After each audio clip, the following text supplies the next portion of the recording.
अस्सलाम वालेकुम my dear students. आज हम डिस्कस करेंगे नॉमेनक्लेचर ऑफ कॉम्प्लेक्स कंपाउंड। ये जो कॉम्प्लेक्स कंपाउंड्स होते हैं जिन्हें हम कोऑर्डिनेशन कंपाउंड्स कहते हैं, आज ना हम इनकी नॉमेनक्लेचर पे डिस्कस करेंगे कि कॉम्प्लेक्स कंपाउंड को किस तरीके से नेम दिए जाते हैं IUPAC में, इंटरनेशनल सिस्टम में। तो यहाँ पर मैंने कुछ कॉम्प्लेक्स कंपाउंड्स लिखे हैं और इनको किस तरीके से नेम दिए जाते हैं और कैसे पहचानोगे कि ये कॉम्प्लेक्स कंपाउंड है। कॉम्प्लेक्स कंपाउंड की जो पहचान होती है ना, उसमें स्क्वायर ब्रैकेट होती है बोथ साइड। अगर किसी कंपाउंड में स्क्वायर ब्रैकेट आ जाए तो समझ जाना वो एक कॉम्प्लेक्स कंपाउंड है, वो कोऑर्डिनेशन कंपाउंड है। अब कोऑर्डिनेशन कंपाउंड्स को किस तरीके से नेम देते हैं, उनके कुछ बेसिक 3 रूल्स हैं, ठीक है। तो यहाँ पर मैंने लिखे nomenclature of complex compound. Complex compound की नॉमेनक्लेचर के बेसिक 3 रूल्स है बस, ठीक है। फर्स्ट पहला रूल है कि cation is named first then anion. सबसे पहले ना केटाइन को नाम दिया जाएगा। सबसे पहले किसको नेम देते हैं? केटाइन को। अच्छा, केटाइन को मतलब पॉजिटिव वाले हिस्से को पहले नेम देंगे, उसके बाद एनाइन को, नेगेटिव वाले हिस्से को, ठीक है। चाहे वो केटाइन सिंपल हो चाहे कॉम्प्लेक्स हो, हमेशा पहले नाम केटाइन को दिए जाएंगे, ठीक है। उसके बाद इफ केटाइन और एनाइन इज कॉम्प्लेक्स, हमने कहा ना एक होता है स्क्वायर ब्रैकेट वाला हिस्सा, और स्क्वायर ब्रैकेट के हमने कहा कि क्या होता है, राइट साइड केटाइन होता है और लेफ्ट साइड क्या होता है, एनाइन होता है, इस साइड एनाइन, ठीक है। तो अगर आप आपके हिसाब से देखेंगे तो ये राइट हो जाएगी, तो इस राइट साइड क्या होता है, ये एनाइन होता है और लेफ्ट साइड होता है केटाइन। तो याद रखो कि अगर बाहर एनाइन है स्क्वायर ब्रैकेट के बाहर, तो फिर स्क्वायर ब्रैकेट वाला हिस्सा केटाइन होगा, और स्क्वायर ब्रैकेट वाले हिस्से केटाइन को हम कॉम्प्लेक्स केटाइन कहेंगे, केटाइन, ठीक है। तो इस तरीके से, और अगर बाहर केटाइन होगा तो फिर कॉम्प्लेक्स वाला हिस्सा एनाइन होगा, लेकिन नाम हम हमेशा पहले केटाइन को देंगे, फिर वो चाहे सिंपल केटाइन हो, बाहर वाला हो स्क्वायर ब्रैकेट, या स्क्वायर ब्रैकेट खुद केटाइन हो। तो कहने का मतलब ये पहले हमेशा केटाइन को नेम देंगे, उसके बाद नेगेटिव आयन एनाइन को, ठीक है। फिर रूल नंबर 2 में है कि इफ केटाइन और एनाइन इज कॉम्प्लेक्स, अगर केटाइन और एनाइन वाला हिस्सा कॉम्प्लेक्स है, स्क्वायर ब्रैकेट है, तो फिर उसमें तो 2 चीज़ें आती हैं, एक मेटल आता है, दूसरे लिगेंड्स आते हैं। तो मैंने कहा अगर केटाइन या एनाइन वाला हिस्सा कॉम्प्लेक्स है, स्क्वायर ब्रैकेट वाला है, तो देन हम फिर किसको नेम देंगे, क्योंकि स्क्वायर ब्रैकेट कॉम्प्लेक्स के अंदर तो लिगेंड भी होता है और मेटल भी होता है, तो फिर उसमें से नाम पहले किसको देंगे, then first name to the ligands, तो पहले आप लिगेंड्स को नेम देंगे, देन आफ्टर दैट आप उसको किसके, सेंट्रल मेटल को देंगे, उसके बाद आप सेंट्रल मेटल को देंगे, ठीक है। अच्छा, rule number 3, if the ligands are different, अगर लिगेंड्स डिफरेंट है, मोर देन 1 टाइप है, एक से ज़्यादा टाइप के लिगेंड्स है, तो देन फिर आप इनको नाम अल्फ़ाबेटिकली नेम देंगे, ठीक है। कि अगर 2-3 लिगेंड्स है डिफरेंट टाइप के, तो फिर आप पहले उस लिगेंड का नाम रखेंगे जो अल्फ़ाबेटिकली पहले आता है, ठीक है। तो ये बेसिक 2 रूल्स है, हम इन रूल्स के बुनियाद पर हम कॉम्प्लेक्स कंपाउंड को नेम दे सकते हैं। तो चलिए 1 बाय 1 हम नेम देना शुरू करते हैं। एक्चुअली यहाँ पर अगर देखें, देखो ये एक कॉम्प्लेक्स है, कभी भी किसी कॉम्प्लेक्स को, कंपाउंड को नाम कैसे देंगे, बहुत ही सिंपल तरीका। ये एक कॉम्प्लेक्स कंपाउंड है, तो सबसे पहले आप देखो कि इसके स्क्वायर ब्रैकेट के लेफ्ट साइड है कुछ नहीं, तो इसका मतलब बाहर केटाइन है। क्या स्क्वायर ब्रैकेट के राइट साइड है? बिल्कुल, हमने कहा स्क्वायर ब्रैकेट के राइट साइड, स्क्वायर ब्रैकेट के राइट साइड बाहर कौन होता है, एनाइन। तो मान लो ये एनाइन है, ये नेगेटिव। अगर बाहर एनाइन है तो फिर कॉम्प्लेक्स वाला हिस्सा केटाइन होगा, ठीक है। ये अगर एनाइन है तो यहाँ पर फिर क्या होगा, ये केटाइन होगा। अब आप मुझे बताओ पहले नाम किसको देंगे? पहले नाम हमेशा केटाइन को देंगे। किसको देंगे नाम? केटाइन को, ठीक है। तो केटाइन मतलब पहले पॉजिटिव वाले हिस्से को नेम। अब केटाइन क्या है, देखो ये एनाइन है, ये केटाइन है पूरा। यहाँ पर एनाइन सिंपल है, ठीक है, और ये जो आपका ब्रैकेट वाला हिस्सा है ये पॉजिटिव है, ये केटाइन है, तो केटाइन बड़ा है, इसको बोलते हैं कॉम्प्लेक्स केटाइन। तो इस कॉम्प्लेक्स, ये जो कॉम्प्लेक्स कंपाउंड है इसमें 2 चीजें, एक सिंपल एनाइन और कॉम्प्लेक्स वाला हिस्सा केटाइन। तो it consist of the simple A9 and complex cation के बना हुआ, ठीक है। तो ये कॉम्प्लेक्स केटाइन है, तो हम नाम पहले हमेशा केटाइन को, तो इस हिस्से को पहले नाम दें। अब केटाइन क्या है, आपका कॉम्प्लेक्स है, स्क्वायर ब्रैकेट वाला है, तो पहले उनमें से नेम हमेशा लिगेंड्स को देंगे। तो सबसे पहले लिगेंड्स को नेम, उसके बाद हम मेटल को नेम देंगे, तो पूरे केटाइन का नाम हो जाएगा, उसके बाद एनाइन को। तो सबसे पहले किसको नेम देंगे, ये लिगेंड्स को। और लिगेंड को जब भी नेम दो तो उसके नंबर भी लिखो, कितने नंबर है, तो आप लिखेंगे कितने हैं, हेक्सा 6 को, हेक्सा। और H2O को क्या कहते हैं लिगेंड के तौर पर, हेक्सा एक्वा या एक्वो कहो, हेक्सा एक्वा हो गया इसका नाम। उसके बाद क्या है, मेटल को, मेटल का नाम क्या, अच्छा मेटल किस में पड़ा हुआ है, पॉजिटिव में। अब अगर पॉजिटिव वाले कॉम्प्लेक्स में पड़ा हुआ है तो जैसा उसका सिंपल नेम है वैसा है, क्या नाम है इसका, Fe आयरन। तो आप लिखेंगे, यहाँ ब्रैकेट मत देना और स्पेस मत देना, सॉरी, ठीक है। तो हेक्सा एक्वा आयरन हो गया इसका नाम। हेक्सा एक्वा और आयरन, ठीक है। उसके बाद आपका पूरे केटाइन का नाम हो गया। फिर आप स्पेस देकर आप एनाइन का नाम देंगे। एनाइन का नाम क्या है? एनाइन को हम कहते हैं क्या? क्लोराइड। ये हो गया, ठीक है। हेक्सा एक्वा आयरन, अच्छा सॉरी, यहां पर ना आप आयरन के ऊपर चार्ज कितनी है वो चार्ज भी आप रिप्रेजेंट करेंगे। इस आयरन के ऊपर चार्ज कितनी है, तो इस आयरन के ऊपर चार्ज कितनी है वो आप रोमन में इसके साथ लिखेंगे। अब चार्ज कैसे पता चलेगा, ये सबसे इंपॉर्टेंट पोर्शन होता है कि चार्ज का कैसे पता चलेगा कि आयरन पे कितनी चार्ज है। तो हमने कहा कि मेटल है आयरन पॉजिटिव, जो सेंट्रल मेटल होते हैं उन पे पॉजिटिव चार्ज होती है।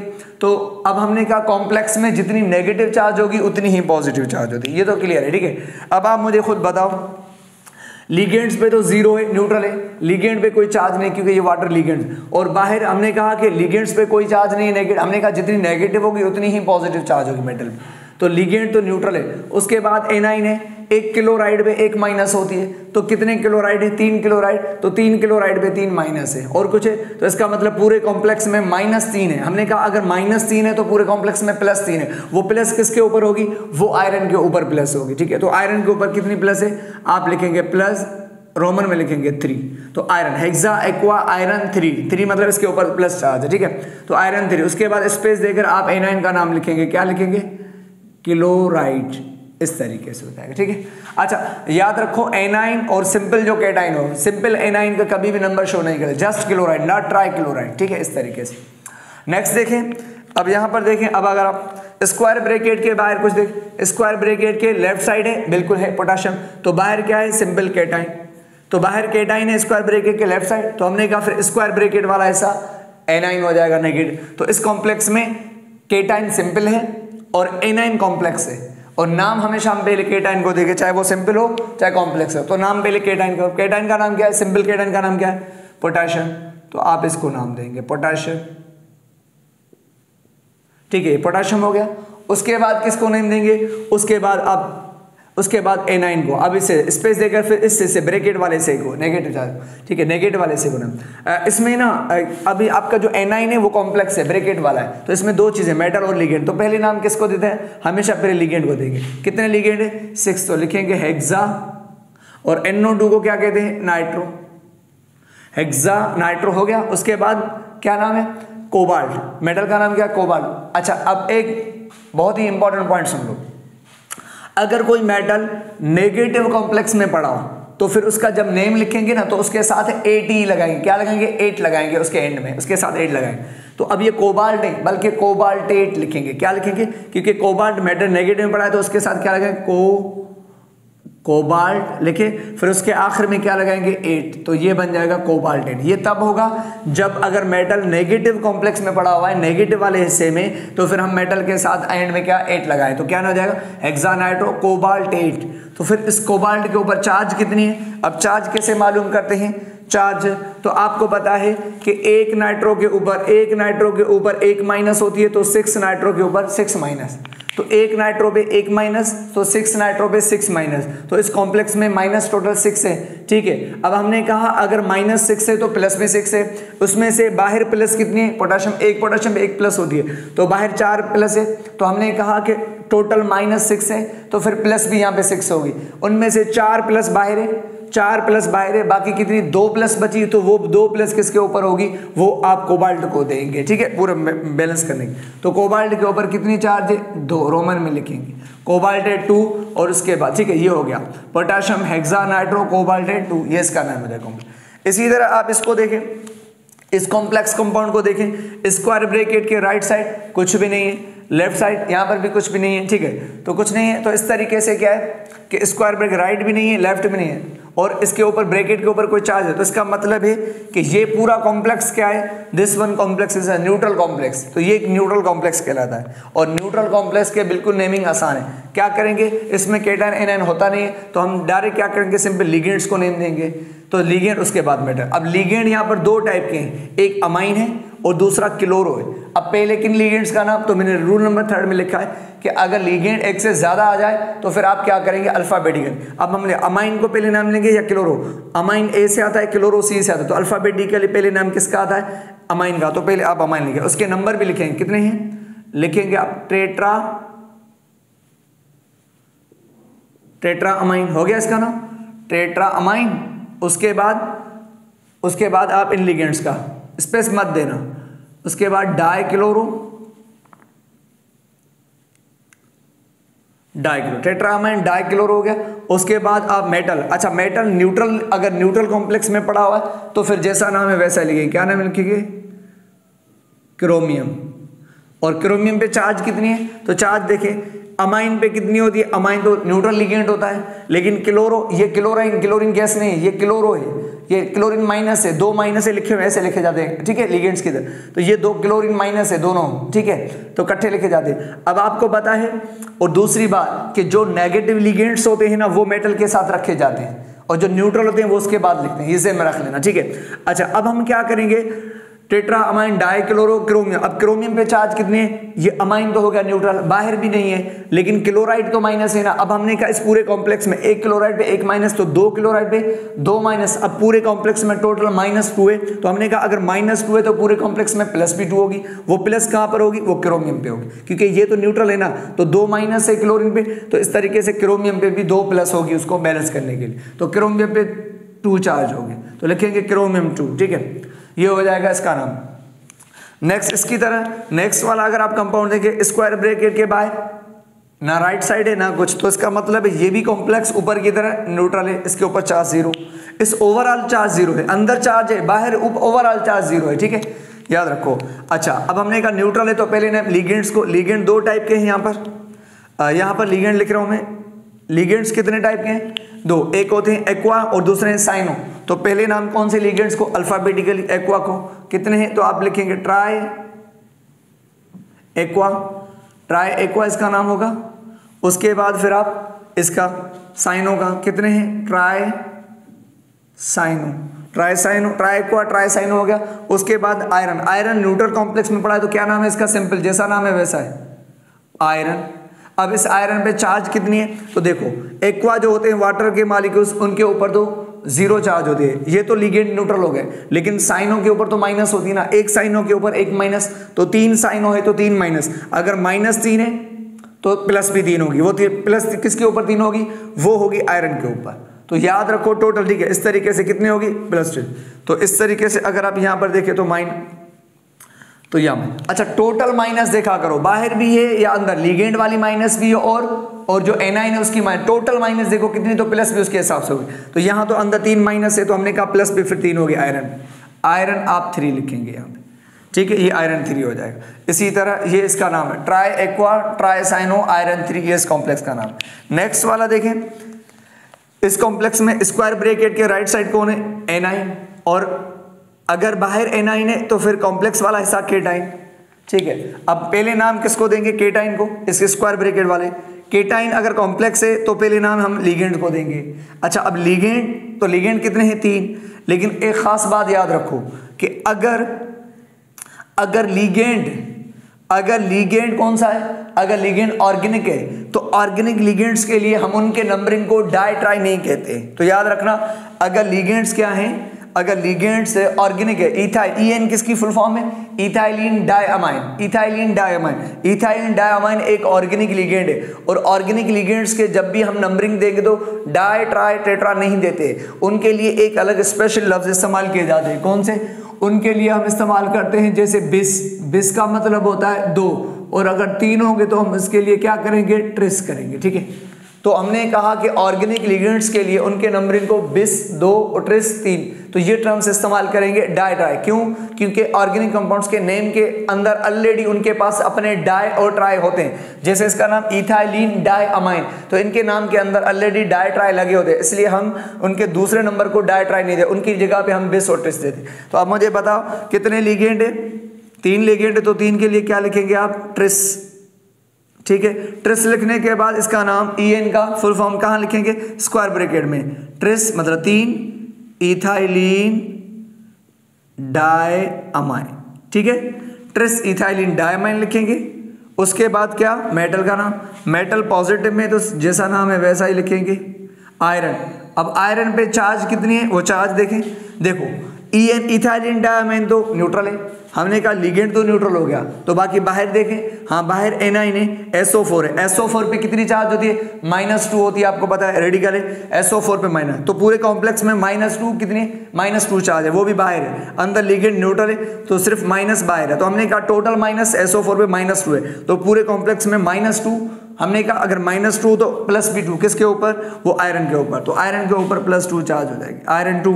इसी तरह फिर आप स्पेस देकर एनाइन का नाम, एनाइन का नाम क्या है, क्या नाम है एनाइन का, एनाइन का नाम है सिंपली क्या, सल्फेट। तो इस तरीके से आपने, इसी तरह नेक्स्ट वाला कॉम्प्लेक्स देखें, स्क्वायर ब्रैकेट के बाहर कौन है, स्क्वायर ब्रैकेट के अगर आप बाहर देखेंगे तो स्क्वायर ब्रैकेट के बाहर यहाँ पर स्क्वायर ब्रैकेट के लेफ्ट साइड पोटेशियम बाहर केटाइन है, तो फिर स्क्वायर ब्रैकेट वाला ऐसा एनाइन, और नाम पहले हमेशा हम केटाइन को, केटाइन का नाम क्या है, सिंपल केटाइन का नाम है पोटेशियम, ठीक है पोटेशियम हो गया। उसके बाद एनाइन का नाम, अब एनाइन आपका कॉम्प्लेक्स है, तो इसमें सबसे पहले नाम किसका, पहले लिगेंड को, कितने लिगेंड है 6, तो आप लिखेंगे हेक्सा साइनो, हेक्सा साइनो हो गया नाम इसका।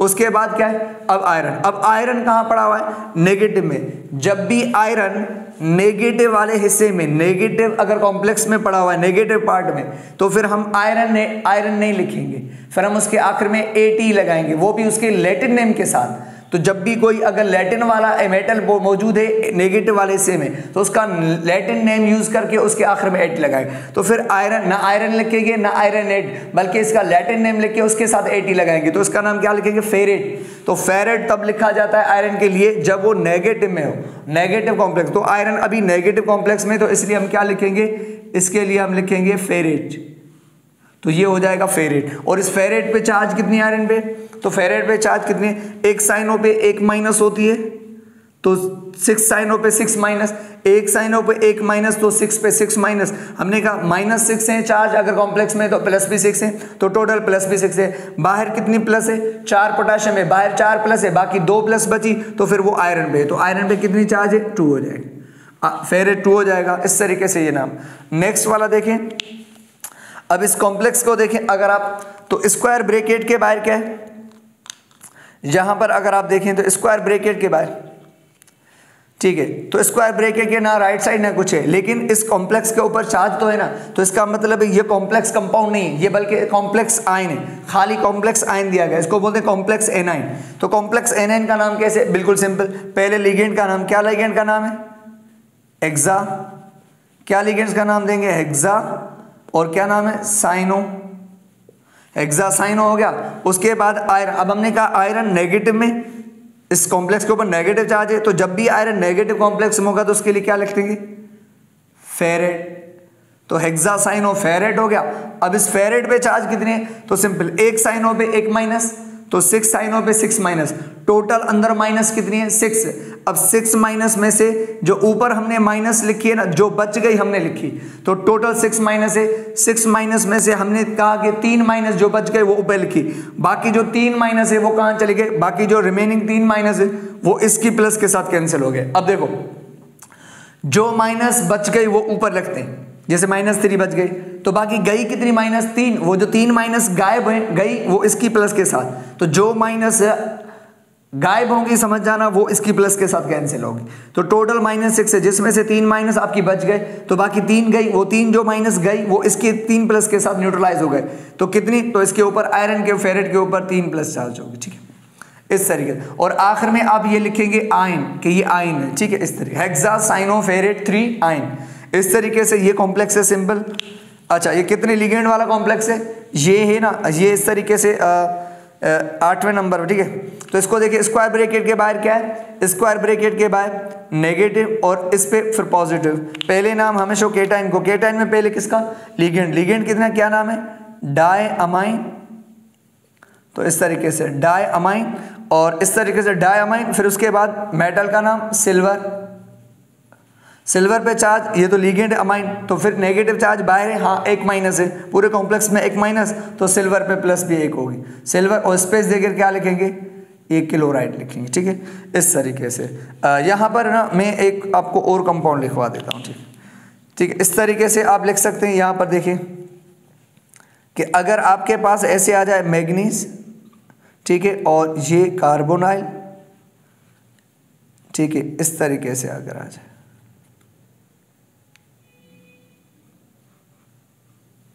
ठीक है। तो यहाँ ये एक कॉम्प्लेक्स है, इस कॉम्प्लेक्स को जरा गौर से देखें। अब मुझे बता, इसके स्क्वायर ब्रैकेट के बाहर कुछ है नहीं, और लेफ्ट कुछ है नहीं, ना स्क्वायर ब्रैकेट के बाहर है, ना इसके पीछे लेफ्ट है। तो अब आप क्या ना करेंगे, तो कॉम्प्लेक्स का न्यूट्रल है तो इसको नाम देंगे। सबसे पहले लिगेंड का नाम क्या नाम है, टेट्रा कार्बोनाइल, ठीक है, टेट्रा कार्बोनाइल इसका नाम। उसके बाद क्या, मैग्नीज। अब मैग्नीज पे चार्ज कितनी है, मैग्नीज पे देखो बाहर ना एनाइन है, अच्छा, और ये जो कार्बोनाइल है ये भी न्यूट्रल है, पूरे कॉम्प्लेक्स के ऊपर भी चार्ज जीरो है, तो इसके लिगेंड है, ये भी न्यूट्रल है। तो हमने कहा ना बाहर नेगेटिव चार्ज है, ना अंदर कोई लिगेंड पे नेगेटिव चार्ज, तो फिर हम कहेंगे मेटल के ऊपर भी चार्ज नहीं है। तो अब आप मुझे बताओ, इस कॉम्प्लेक्स में अगर आपसे पूछे किसके ऊपर चार्ज है, मेटल पे, सेंट्रल मेटल पे चार्ज है, या लिगेंड पे चार्ज है, या ओवरऑल पूरे कॉम्प्लेक्स में, तो अब क्या कहेंगे, किसी पे भी चार्ज नहीं। तो अब लिखेंगे मैग्नीज, जब लिखेंगे तो उसकी चार्ज कितनी है मैग्नीज के ऊपर, तो जीरो, वो भी जाहिर करें। तो आप इस तरीके से कॉम्प्लेक्स कंपाउंड को नेम दे सकते हैं। चलें, अब इनके साथ रिलेटेड कुछ टर्म्स आते हैं, तो वो कुछ टर्म्स सीख लेते हैं। सबसे पहला टर्म है कोऑर्डिनेशन स्फीयर। अब ये कोऑर्डिनेशन स्फीयर क्या होता है, मैंने आपको लास्ट टाइम लेक्चर में बताया था। कोऑर्डिनेशन स्फीयर कहते हैं स्क्वायर ब्रैकेट वाले हिस्से को, ये जो स्क्वायर ब्रैकेट वाला पार्ट होता है ना, हम इसको कोऑर्डिनेशन स्फीयर कहते हैं। तो मैंने याद, और स्क्वायर ब्रैकेट के अंदर क्या होता है, मेटल और लिगेंड्स। तो इसलिए हम कोऑर्डिनेशन स्फीयर कैसे डिफाइन करते हैं, part of complex compound contains metal, central metal and ligands, ठीक है। तो वो कॉम्प्लेक्स कंपाउंड का वो हिस्सा जो मेटल और लिगेंड्स है, और हम स्क्वायर ब्रैकेट, तो सिंपली लफ्जों में आपको ये कहूं मैं कि जो स्क्वायर ब्रैकेट वाला हिस्सा होता है हम उससे कोऑर्डिनेशन स्फीयर कहते हैं। तो यहाँ पर ये कोऑर्डिनेशन स्फीयर है, और कोऑर्डिनेशन स्फीयर में क्या होता है, मेटल और लिगेंड। तो कोऑर्डिनेशन स्फीयर कहते हैं स्क्वायर ब्रैकेट वाले पार्ट को, और स्क्वायर ब्रैकेट के अंदर मेटल और लिगेंड, तभी कहते हैं कि मेटल और लिगेंड वाले हिस्से को हम कोऑर्डिनेशन स्फीयर कहते हैं, और इसको हम स्क्वायर ब्रैकेट से जाहिर करते हैं, स्क्वायर ब्रैकेट। और हमने स्क्वायर ब्रैकेट के जो बाहर वाला हिस्सा होता है, बाहर क्या होता है, एनाइन या केटाइन होता है सिंपल, उसको आयोनाइजेशन स्फीयर कहते हैं, लास्ट टाइम हमने डिस्कस कर चुके हैं।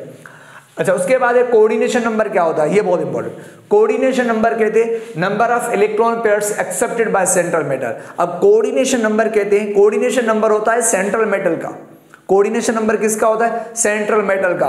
अब जो सेंट्रल मेटल जितने कोऑर्डिनेट बॉन्ड बना रहा है लिगेंड्स के साथ ना, वही उसका कोऑर्डिनेशन नंबर। कोऑर्डिनेशन नंबर किसे कहते हैं कि जो मेटल जितने कोऑर्डिनेट बॉन्ड बना रहा है, या जितने इलेक्ट्रॉन पेयर लिगेंड से, जो मेटल जितने इलेक्ट्रॉन के पेयर एक्सेप्ट करता है, जो मेटल जितने इलेक्ट्रॉन पेयर एक्सेप्ट कर रहा है, तो वो उसका कोऑर्डिनेशन नंबर है। या जितने कोऑर्डिनेट बॉन्ड बना रहा है वो उसका कोऑर्डिनेशन नंबर है, या जितनी साइड से अटैच हो रहा है वो उसका कोऑर्डिनेशन नंबर है। तो कोऑर्डिनेशन नंबर कहते हैं किसे, कि नंबर ऑफ इलेक्ट्रॉन या coordinate bond accepted by central metal. तो सेंट्रल मेटल जितने कोऑर्डिनेट बॉन्ड बना रहा है वो इसका कोऑर्डिनेशन नंबर होता है। अच्छा, और ऐसा नहीं कहना कि जितने लिगेंड है वो कोऑर्डिनेशन नंबर है, क्योंकि कुछ लिगेंड दो कोऑर्डिनेट बॉन्ड भी तो बनाते ना, तो उसका तो दो कोऑर्डिनेशन नंबर काउंट करेंगे इस तरीके से। तो आप कोऑर्डिनेशन नंबर देखेंगे कि कितने कोऑर्डिनेट बॉन्ड बना। अगर ऊपर, अब इसमें देखो ये सेंट्रल मेटल कौन है, ये कोबाल्ट है। अब मुझे बताओ कोबाल्ट के साथ कितने नाइट्रो हैं, 6 नाइट्रो है।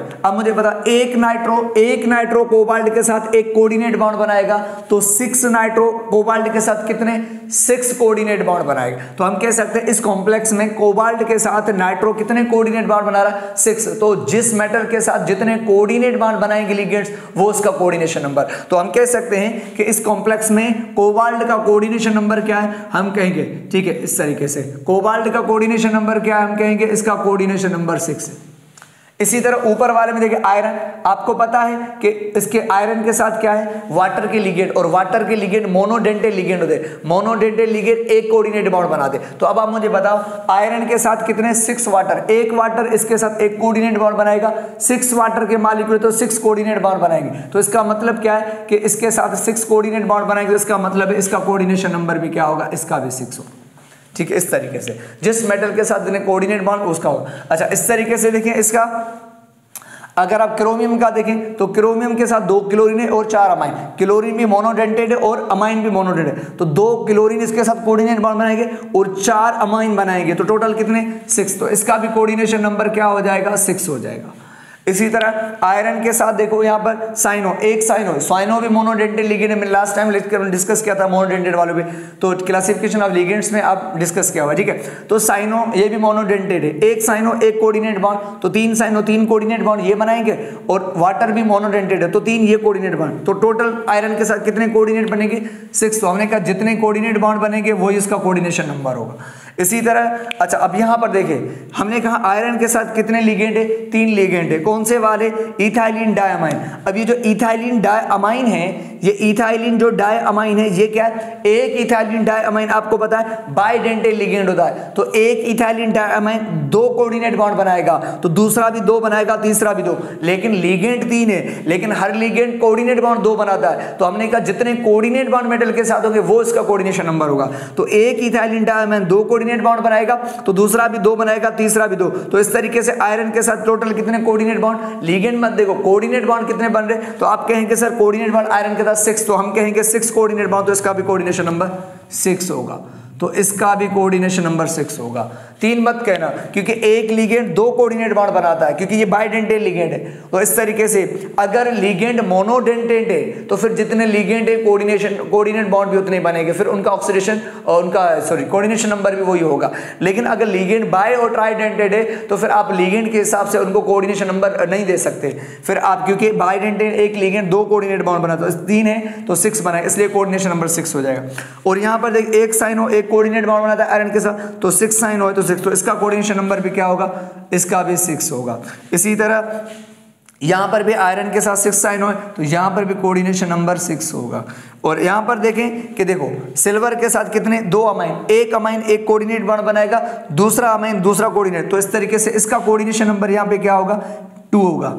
और इसका यहां पर देखिए मैग्नीज, तो एक कार्बोनाइल एक कोऑर्डिनेट बॉन्ड, तो 4 कार्बोनाइल, ये भी मोनोडेंटेड होते, एक कार्बोनाइल एक कोऑर्डिनेट बॉन्ड बनाएगा और 4 कार्बोनाइल 4, तो इसका कोऑर्डिनेशन नंबर क्या होगा, इसका कोऑर्डिनेशन नंबर 4 होगा।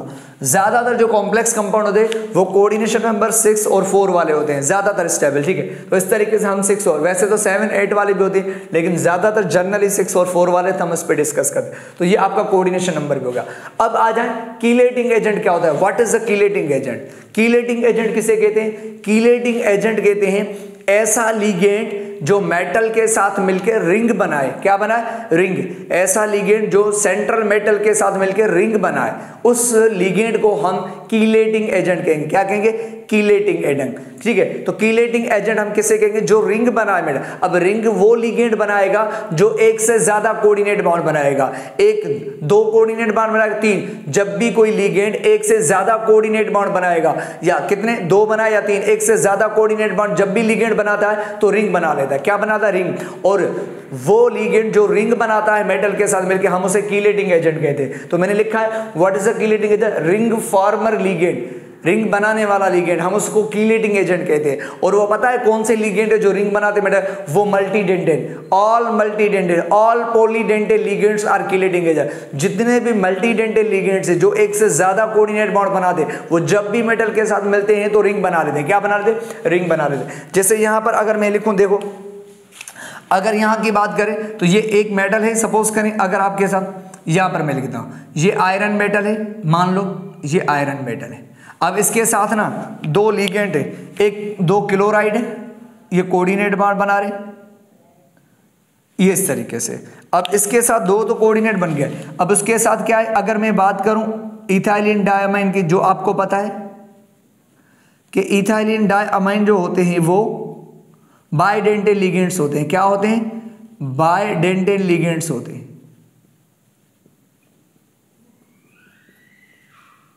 ये बाइडेंटेड लिगेंड, और आपको पता है इथाइलिन डायमाइन जो है ये बाइडेंटेड लिगेंड।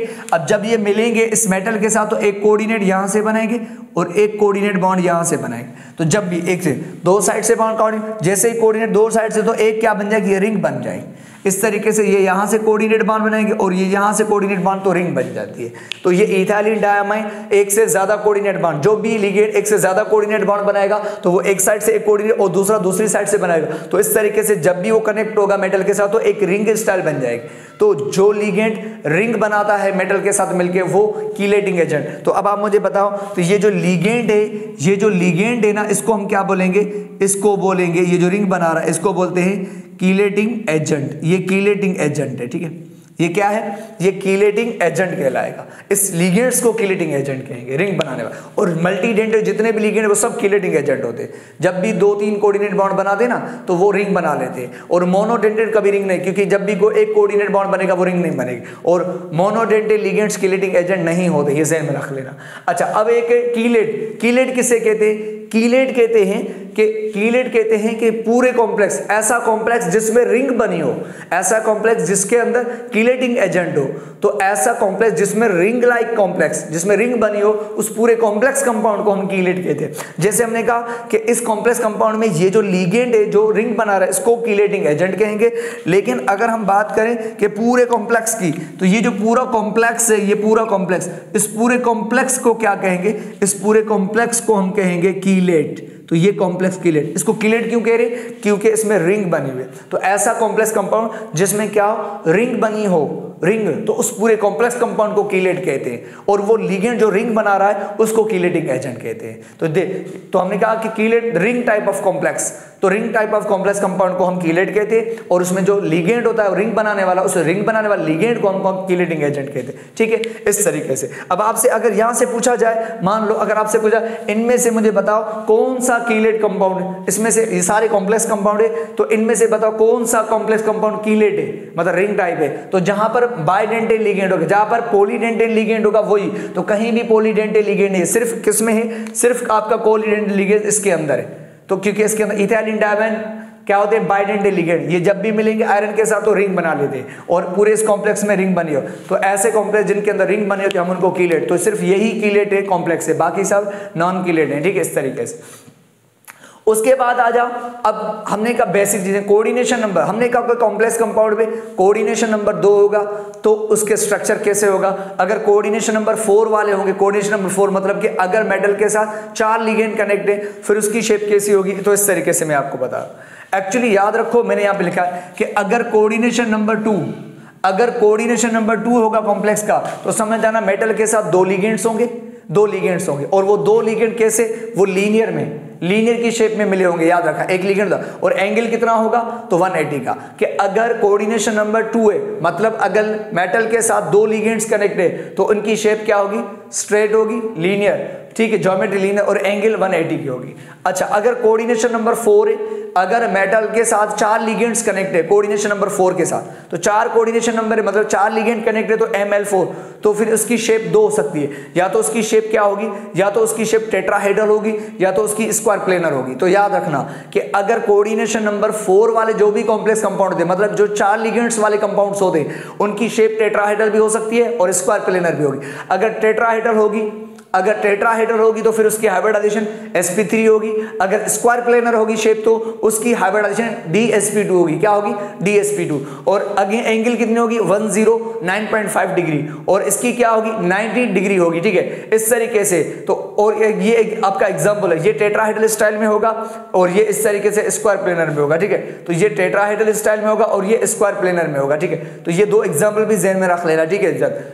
एक्चुअली अगर कोऑर्डिनेशन नंबर 6 होगा, अगर 6 लिगेंड्स मेटल के साथ होंगे, तो फिर उनकी शेप पता है क्या होती है? उनकी शेप होती है ऑक्टाहेड्रल। क्या होती है? ऑक्टाहेड्रल। अगर 6 लिगेंड्स कनेक्ट होंगे, अगर 6 लिगेंड कनेक्ट होंगे मेटल के साथ, तो उसकी शेप ऑक्टाहेड्रल होगी। क्या होगी? ऑक्टाहेड्रल। लेकिन उनकी हाइब्रिडाइजेशन 2 होगी, एक हाइब्रिडाइजेशन D2sp3 होगी और दूसरी या sp3d2 होगी, या तो D2sp3 होगी या तो sp3d2 होगी। तो फर्क क्या है कि अगर ये जो D है ये 3d ऑर्बिटल है, ये इनर ऑर्बिटल, ये इनर शेल वाले ऑर्बिटल है, और ये जो D होते हैं बाहर वाले, ये आउटर D वाले, ये 3d होते हैं तो वो 4d, ये अंदरूनी D शेल वाले D होते हैं और ये आउटर शेल वाले D होते हैं, ठीक है। तो हमने कहा कि दोनों की शेप, हाइब्रिडाइजेशन क्या है? तो हमने कहा अगर 6 लिगेंड से होंगे कनेक्ट, मतलब अगर 6 कोऑर्डिनेशन नंबर होगा किसी कॉम्प्लेक्स कंपाउंड का, तो समझ जाना उसकी शेप ऑक्टाहेड्रल ही होगी। लेकिन उनकी हाइब्रिडाइजेशन या तो D2sp3 होगी या तो sp3d2 होगी। अगर D2sp3 होगी, अंदर वाले D शामिल होंगे, तो फिर इनको इनर ऑर्बिटल ऑक्टाहेड्रल कहेंगे। क्या? Inner orbital octahedral. अगर बाहर वाले D शामिल होंगे हाइब्रिडाइजेशन में, तो फिर उनको कहते हैं आउटर ऑर्बिटल ऑक्टाहेड्रल। इस तरीके से हो गया ऑक्टाहेड्रल। अगर डी बाहर है, sp3 d2 है, डी बाहर वाला है तो आउटर ऑर्बिटल ऑक्टाहेड्रल, अगर इनर वाले डी है तो इनर ऑर्बिटल ऑक्टाहेड्रल। तो इस तरीके से आप किसी भी अरबिट एडिशन या ये शेप वगैरह मालूम कर सकते हैं कोऑर्डिनेशन नंबर। ठीक है, इंशाल्लाह फिर हम नेक्स्ट क्लास में नेक्स्ट लेक्चर के साथ मिलेंगे। Thank you very much.